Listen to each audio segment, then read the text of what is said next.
Tolliver's Secret, Chapter 2. Ellen dreaded that trip to the pump. It would be good to stay in the safe, warm kitchen and never go out. A crackling fire on the hearth made bright lights on the copper pans and on the blue china plates in the cupboard. It made the quilt on the big bed look like a field of bluebells and shone on the bunches of dried herbs that hung from the shadowy rafters overhead. Ellen looked around. "This kitchen makes me feel happy," she said. "It makes me happy, too," Mother said wistfully. "I used to sew and knit with my mother here by the fire. She taught me my lessons here at this big table by this very window." On the table was a basket of clay curlers and combs and brushes, as well as a wig stand covered with a net and a half-made wig. White hair spilled from a wooden box. "We used to sit here and curl and dress the wigs for my father's customers, and help him make some of the wigs, too," Mother added. "And now you and I dress the wigs for the redcoat officers," said Ellen. "Yes," said Mother sadly, "here we are curling wigs for the soldiers who have come to defeat us. And there's not much you and I can do about it. These are terrible mixed-up times, Ellen." Ellen knew that well enough. Ever since the British Army came to New York last summer, she remembered the night in August when the alarm had come to their village. The British had landed on Long Island. Her father's thin face had been grim when he locked up his schoolhouse and rushed off with his musket to join the other men in the village militia. That very night the militia had marched off to Brooklyn Heights to help General Washington's army defend Long Island and New York. In spite of all her mother's pleading, Ezra went with them. He was only 15, but he could shoot as well as a man. "We'll send those cutthroats back to old King George," he had boasted. Everyone knew the brave patriots could drive the British out. Washington had driven them out of Boston last year, hadn't he? But the British had 3 times as many men as Washington had, and all of them well trained in war. They defeated him at Brooklyn Heights, and they captured New York City. They drove his army north, and in November captured Fort Washington, where they took 3,000 prisoners. People heard the news in stunned surprise. Then the British took Fort Lee across Hudson's River with all of Washington's cannon. And finally, they sent what was left of his army scurrying across New Jersey. The colonists could hardly believe such news. They had felt so sure that courage and the will to win would be enough to beat back the British. "Where do you think Ezra is today, Mother?" Immediately, Ellen was sorry she had asked, for Mother bit her lip and was silent. "Only the good Lord knows," she said at last. "If he's alive and isn't on a prison ship, he must have gone to Pennsylvania with Washington's army." Ellen knew that asking about Ezra had reminded her mother of the other news that had come to them after the Battle of Brooklyn Heights. Her father had been killed. Many men from their village had been killed that day. She and her mother had been all alone. Mother was nervous and upset most of the time and worried about what to do. When at last they had no more food in their storeroom and no money to buy anything, and the November days were growing bitter cold, Mother had said, "Our neighbors can't help us, for they have as much hardship as we. There is nothing to do but to go back to my father, Ellie, even if the town is in the hands of the enemy now." "How can we travel, Mother?" Ellen had asked. "We must walk. There's naught else to be done." And so they had walked 10 miles back to New York. Grandfather had welcomed them joyfully and had given them the big kitchen to live in while he slept on a couch in his shop. The rest of his house was already occupied by British officers. "Now remember, Ellen," Mother had said, "we must be very careful here. Most of the people who have stayed in New York are friends of the British and want them to win the war. Not Grandfather, of course, nor any of his friends. Those of us who are patriots here in town must lie low." "Just like rabbits in a rabbit hole," Ellen suggested. Mother shrugged her shoulders and sighed. "Well, rabbits know how to act when the enemy is all around them." "And I suppose even rabbits need water," Ellen grumbled aloud to herself. No longer able to put off the trip to the pump, she pulled on her stout leather shoes and picked up her red cloak. It was a good warm cloak that her mother had made, and it hung almost to the hem of her long wool dress. To stay safe indoors all winter would make her very happy. But of course, since the wooden bucket was quite empty, there was nothing to do but pull her cloak around her, cover her head with the hood, and start. She took a long breath. If she went very slowly, she might find that Dicey had gone home. Just go to another pump, Ellen, if Dicey bothers you, her mother said. Don't go asking for trouble. Walking slowly through the barber shop, Ellen passed the counter that ran along the wall. On the counter were 5 china wig stands with painted gentlemen's faces beneath fancy white wigs. They looked, Ellen thought, as if they were smirking at her. Smiling like idiots, she said, and you don't even see that jar of leeches there beside you. The dark, slimy little worms lay quietly in the water that filled the big green jar. Barbers always had leeches handy to put on bruises and swellings. Ellen found them almost too horrible to look at. From the kitchen, she heard her mother call after her, "Mind the slippery steps, Ellen, and don't talk to strangers." Mother always said that every time she went out, and Ellen never talked to strangers. It seemed to Ellen that Mother worried about everything.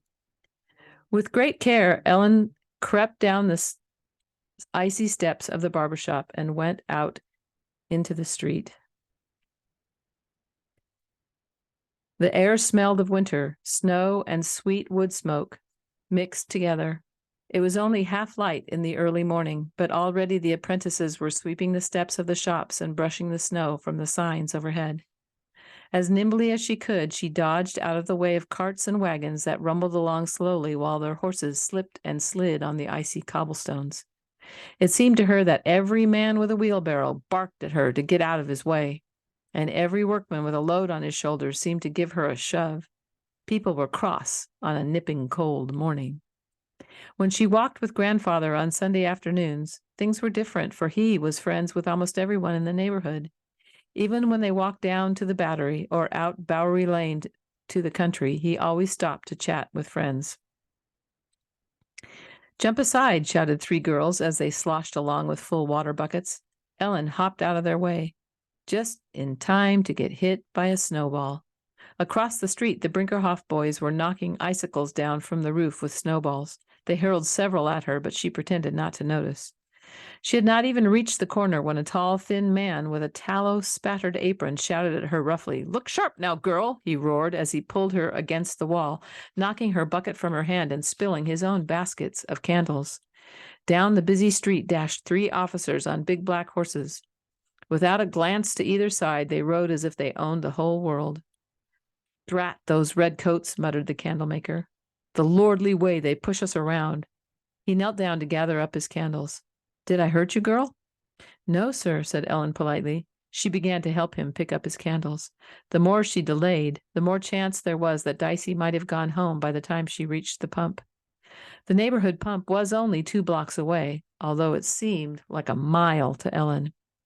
As she came near, she could hear the old wooden handle creak and groan. A group of women and girls were waiting in line to fill their buckets. They huddled in their shawls and stamped their feet to keep warm. Ellen looked cautiously to see whether Dicey was there before she took her place at the end of the line. The women were talking about the same thing they talked about every morning: high prices. The high price of wool, the high price of firewood, the high price of cornmeal and flour and mutton. That kind of talk made Ellen worry about eating anything at all. "Has Dicey been here this morning?" she asked the woman ahead of her. She was an old woman with a work-worn face, dressed in a man's coat instead of a shawl. "She's gone home, I reckon," muttered the woman. "That's good." Ellen heaved a sigh of relief as she pulled her red cloak about her. "I was hoping she wouldn't be here."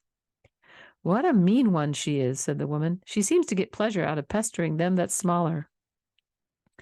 "She always pesters me, and I don't know why." "She likes to see you run. I think she likes to make you go to another pump."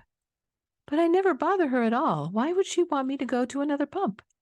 The woman cocked her head to one side and looked at Ellen. "Maybe because you're pretty and look well cared for, and she ain't." Pretty? Ellen was surprised to hear that. With her straight brown hair and her face as pale as tallow? Ezra sometimes teased her and said she looked like a burned-out candle. Mother, of course, told her she was pretty, but her father only said, "Don't make her vain. A good character is better than a pretty face." Just at that moment, there was a great commotion as Dicey came around the corner. She was dragging little Arnie Brinkerhoff, holding him firmly by the ear as he squirmed and tried to get away. "Don't you throw snowballs at me," Dicey shouted at him. Dicey's chapped cheeks were as red and rough as her flannel petticoat, and her eyes made Ellen think of a pig. She looked like a bold, scrawny public pig dressed up in a drooping wool skirt. Her pale hair was uncombed and blowing in the wind like a dirty handkerchief. "Let me go!" Arnie screeched. I'm sorry, Dicey." "Don't you do that again," Dicey warned him as she let him go with a shove. She brushed the snow from her chest and looked up and down the line of laughing people. When she saw Ellen, she put her hands on her hips, spread her feet wide, and cried, "You trying to come here again, wooden doll? I told you not to come back here." "Now just stand up to her," Ellen said to herself, but she could feel her feet backing away. Bending down, the woman in the man's coat whispered, whoops, sorry, trying to turn the page, to Ellen. "Just pay her no mind when she tries to scare you. Don't look at her." Ellen looked off across the street, but Dicey kept right on yelling. "Look at the little baby in her red cloak." She shoved her face in front of Ellen. "Afraid to look at me, aren't you?" she jeered. "Too scared to say a word." "Leave me alone," said Ellen. "I didn't hurt you." Dicey's face was red with anger, and her little eyes were closed in slits as she sneered at Ellen. "Why don't you bring your mama along if you're so scared?" "Here now," said the woman in the man's coat as she stepped between them. "Just leave the girl alone." At that, Dicey's rough hands grabbed Ellen's bucket and threw it into the street, banging and bumping across the cobblestones. "Get your water out of the gutter," she cried. Ellen turned and ran. She could hear Dicey call after her, "And don't come back here again." Ellen scurried across the street and hid behind a wooden cart. She hated herself for running, but she could not make her feet stop. She could hear Dicey's taunting laughter. "Don't you come back here putting on your fine airs." A workman with a load of kindling on his back kicked her bucket out of his way. Ellen scrambled in the gutter to get it and set off for the pump 2 blocks farther away. She was so angry she stomped along, kicking at the stones in the street and hurting her toes. "I wish I could be invisible," she said to herself. "I wish I could watch everything and nobody could see me." At the second pump, she took her place in line. Even here, a little old man was grumbling about the high price of firewood, and the women talked about the high price of flour and wool and mutton. Always the same talk. When it was her turn, Ellen pumped the wooden handle until her bucket was brimming with icy cold water.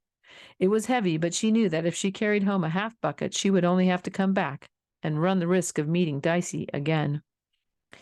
On the way home, she saw the man who sold water from the tea water pump. His horse pulled a great round cask on wheels. "Good, pure water," he called. "Good, pure water for your tea, the best water in town."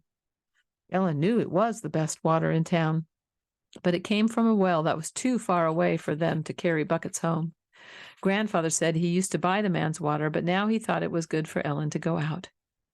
"Good for me to go out," thought Ellen scornfully. "Someday I'm going to stay at home all the time and never go out." When she reached the steps of the shop, she could see Grandfather coming toward her, hopping on one foot, while 2 carpenters in leather aprons helped him. To her surprise, she saw that he had lost his hat and his wig had fallen down over his eyes. He looked terrible. Quickly, Ellen put down her bucket and ran to meet him. "What happened, Grandfather? Did you fall on the ice?"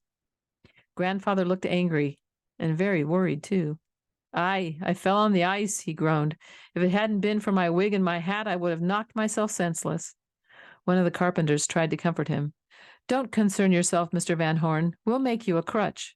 But Grandfather only barked at him. "Better make me a new leg. That's what I need." He closed his eyes and moaned while the 2 men helped him up the steps. The door of the shop was flung open as Mother held out her arms to help him in. "What has happened to you, Father?" she said in a distressed voice. "I've sprained my ankle," Grandfather said to her. "I can't walk at all. And what's to be done now, Abby? What's to be done now?"